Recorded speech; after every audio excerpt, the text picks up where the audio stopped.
네, 시청자 여러분, 구독자 여러분, 100원, 200원 후원해 주시는 후원자분들께 감사드리면서 집에 가는 길에 방송을 켰습니다. 제가 이제 일단은 저도 직장인이기 때문에 낮에는 방송하기가 힘든데 오늘은 또 일요일이고 또 생각이 나서 방송을 했는데요.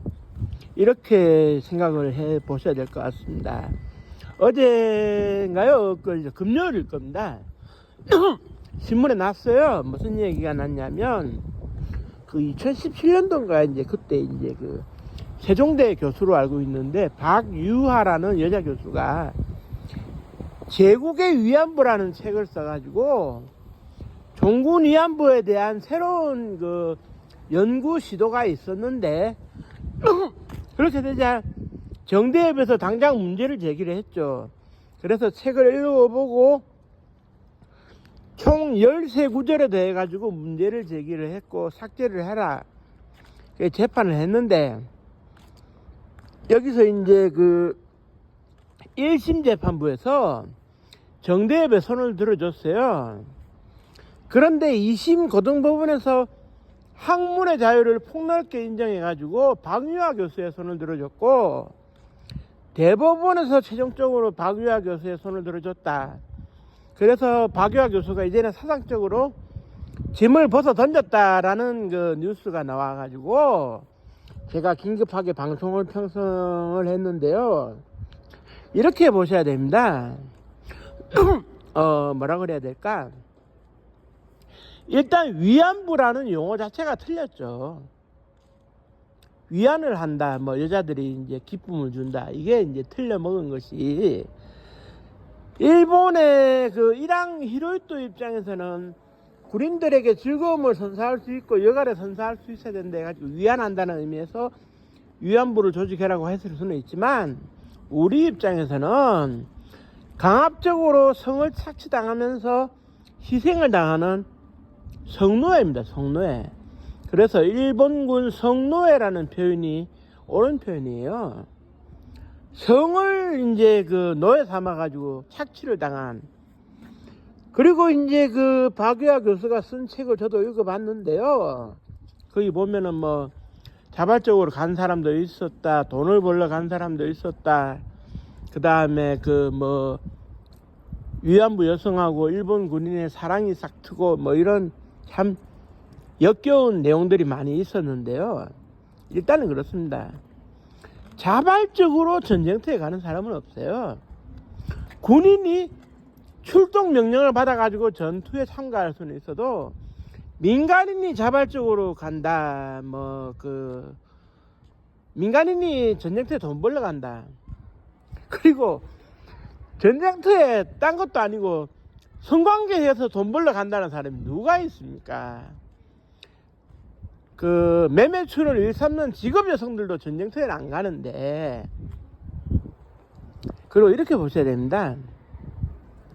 전후에 프랑스에서 독일 나치에 부역한 사람들을 청산할 때 어떻게 됐느냐, 여성들이 들고 일어났어요. 뭐라고 했느냐, 우리는 돈을 받으면 팬티를 벗는 직업 여성들이다. 하지만 목에 칼이 들어와도 독일군 앞에서 팬티를 벗지는 않았다. 그런데 이 여자들은 돈을 준다, 소위 화대를 준다는 이유로 독일군 앞에서 서슴없이 팬티를 벗었으니 되겠느냐. 직업 여성이기 이전에 조국이 있는데 그럴 수야 있겠느냐. 처벌해야 된다. 결국 처벌 당했어요. 처벌 당했는데 20만 명의 여성들이 강제로 희생이 될 때 사실 그렇지 않습니까? 그분들이 남긴 역사라고 하는 것은, 니체가 이런 얘기를 했던가요? 피로 쓰여진 책이 진정한 책이다라는 얘기를 했던 적이 있던 것 같은데, 정말 피 흘리면서 썼어요. 그리고 돈을 벌러 갔다 칩시다. 그때 성매매 해가지고 떼돈 벌고 온 여성들이 있었습니까? 오히려 1991년도인가 97년도인가 김학순 할머니가 세상에 첫 증언을 하기까지 숨죽이면서 살았어요. 말도 못하고. 그리고 한국 정부가 위헌 성노예 사실을 몰랐을 리 없는데 장애물이 될까봐 한일 국교 정상화를 할 때 배제를 해버렸어요. 이게 엄연한 사실인데 역사학자이자 강단에 서는 교수라는 박유아라는 사람이 어떻게 그런 책을 쓸 수가 있느냐. 강제 모집의 증거가 이미 드러난 상황이기도 하지만 무엇보다도 돈을 번다, 성매매를 해서 돈을 번다는 게 말이 안 됩니다. 이웃집 시골 처녀들이 붙들려 갔는데, 그리고 세상에 전 세계 여자들을 다 이렇게 불러 모아서 물어보세요. 전쟁터에 성관계 하러 가는 사람이 누가 있습니까? 그리고 전쟁터에서 성관계를 한다는 게 말이 됩니까? 전쟁터에서는 싸워 이기고 고지를 점령하고 깃발을 꽂아야지. 전쟁터에서 성관계를 한다는 게 말이 됩니까? 전쟁터가 쾌락을 추구하는 데가 아니잖아요. 오늘 죽을 수도 있고 내일 죽을 수도 있는 게 전쟁터인데, 그런 전쟁터에 성관계도 하고 돈도 벌고, 이거 참 누가 이런 발상을 하는지 참으로 이해가 안 되고요. 적어도 명문대학의 교수라면 그런 판단을 하면 안 되죠. 그리고 과거에 백분토론에서인가요? 서울대 이영훈 교수, 지금은 퇴직을 했는데 이영훈 교수가 한국 정신대 보고서 연구 자료를 안 읽어보셔서 헛소리를 하는데 하면서 성매매와 연관짓는 발언을 해가지고 물의를 일으킨 적이 있었는데요. 저는 그 성매매 정신대 보고서를 읽어본 적은 없습니다만은 처음부터 끝까지 희생을 당한 것을 성매매와 연관시키는 게 말이 됩니까? 성매매가 하나의 직업적으로 이렇게 분류가 돼가지고 아직도 우리나라에서 성매매가 이루어지고 있다고는 합니다만은, 전쟁터에 강제로 끌려가가지고 일본군을 위해서 팬티를 벗어야 했고 희생을 당하고 죽임까지 강요당해야 했던 거에 성매매하고 매칭이 된다고 생각하십니까? 뻔히 배울 만큼 배우고 대한민국 최고의 대학에서 강의를 하시는 분들이 이딴 사고방식에 쩔어 있으면 무슨 놈의 역사 발전이 있겠습니까? 이게 바로 식민상한이고 황국 식민화에 따른 역사 왜곡입니다. 역사 왜곡이에요. 이건 말이 안 되는 거죠. 저의 그 할머니뻘 되시는 분들이 그때 희생을 당한 그 아픔을 같이 위로는 못 해줄 망정 헛소리를 짓거리고 있는 사람 앞에서 배우는 학생들이 뭘 제대로 배우겠습니까? 안 그렇습니까? 그건 말이 안 되는 겁니다. 이런 사람들이 아직까지 강단사학자로 남아가지고 내가 잘났어 하고 이렇게 그 강의를 하고 강연을 한다면 이 나라의 교육은 뭐가 되겠습니까? 사실 우리나라 대학에서 어디 가도 친일의 역사를 가르치는 과목이 없어요. 일제강점이 끝나고 교육계를 전부 다 뭐 재단 이사장이라는 형식으로 해가지고 친일했던 사람들이 차지하고 있고, 음악계의 경우에는 제다 음악대 학장으로서 뭐 헌신봉사를 했다, 기념관을 세운다, 동상을 세운다, 그래가지고 그들이 부끄러운 역사를 가르치려 들겠습니까? 그러니까 이게 청산이 되지 않은 역사가 있으니까 나라가 요 모양 요 꼴인 겁니다. 청산되어져야 할 역사는 분명하게 청산되어져야 하는데, 청산되어지지 못하면 그 후손들이 업보를 이어받게 되는 겁니다. 아시겠습니까? 뻔한 역사적 사실을 희화화해가지고 그럴싸한 뭐 사실인 거냐 책을 쓰면서 나는 대학 교수다. 이거 안 될 말입니다. 이거는 역사책 한 번만 읽어본 사람도 웃을 일이고, 소가 어이가 없어서 안 웃을 일입니다. 소가 어이가 없어서 안 웃을 일이에요. 우리나라의 그 토종계로서 명맥을 유지하고 있는 진돗개가 들어도 어이없어 할 얘기를 왜 하십니까?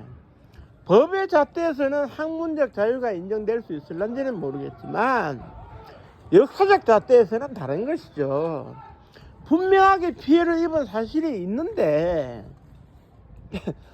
지금 우리나라에 그 한번 생각해 보십시오.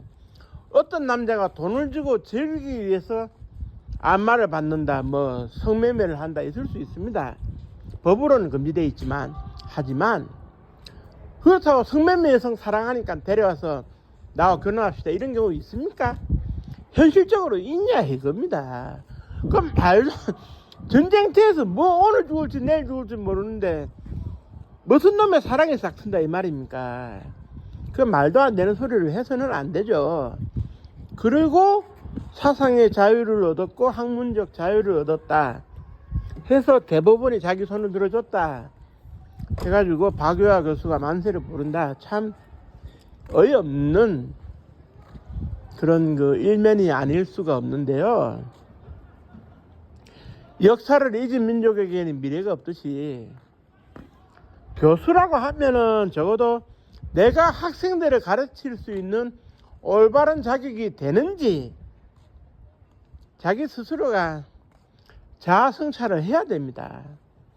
지금 교육계에는요, 너무 그 자아 성찰이 되지 못하고 자신의 주장만 주입식 교육을 시키는 사람들이 너무 많아요. 그때 당시의 역사적 사실을 제대로 들여다보지 못하고 자기가 배운 그 사람만 가르치려는 사람들, 이런 사람들이 스스로 역사 왜곡을 한다면 일본이나 중공이 역사 왜곡을 해도 북한이 역사 왜곡을 해도 우리가 대응할 건덕지가 없어요. 이거 참 불행한 일이거든요. 그러니까 이제라도 늦지 않았으니 이런 그 식민사관에 매몰된 강단 사학자들은 스스로 도태되든지 정리가 되는 시점이 언젠가는 있어야 된다고 생각을 하고요. 보다 우리가 비판적 시각에서 제대로 역사를 들여다볼 수 있는 그런 학문적 공간이 있어야 된다고 생각을 하고, 저 역시 그런 때가 오기를 바라는 마음으로 이런 방송을 하는 겁니다. 남들은 굳이 하지 않으려고 하는 얘기겠지만 뼈아픈 얘기일수록 더 많이 하고 아로새길 수 있어야 된다는 얘기입니다. 그래야 우리의 여성들이 다시 전쟁이 났을 때 치욕을 겪지 않는다는 얘기입니다. 예전에 그런 얘기 있었죠. 그 엄마 부대의 주옥순이라는 사람이 위안부가 있으면 내 딸부터 먼저 보내겠다. 참 기도 안 찹니다. 인생을 헛산 거예요. 헛산 거. 참 제가 그 뭐 더 이상 뭐 여기에 대해서는 말을 하고 싶진 않은데 그래도 역사학자로서 말은 해야 되겠기에 오늘 방송을 했습니다. 여러분들이 제 얘기에 대해서 어떤 생각을 하시는지 모르겠지만 한 번쯤 곱씹어 볼 필요가 있다. 그래서 20만 명의 피로 쓰여진 역사 책을 우리가 한번 주의 깊게 살펴볼 필요가 있다고 생각을 해서 말씀을 드리고요. 뭐 즐거운 일요일날 이렇게 가슴 아픈 얘기를 해서 죄송합니다. 하지만 누군가는 해야 되는 얘기이기 때문에 제가 한 거고요. 끝까지 동영상을 시청해주신 많은 분들께 감사의 말씀드리면서 방송을 마치도록 하겠습니다. 감사합니다.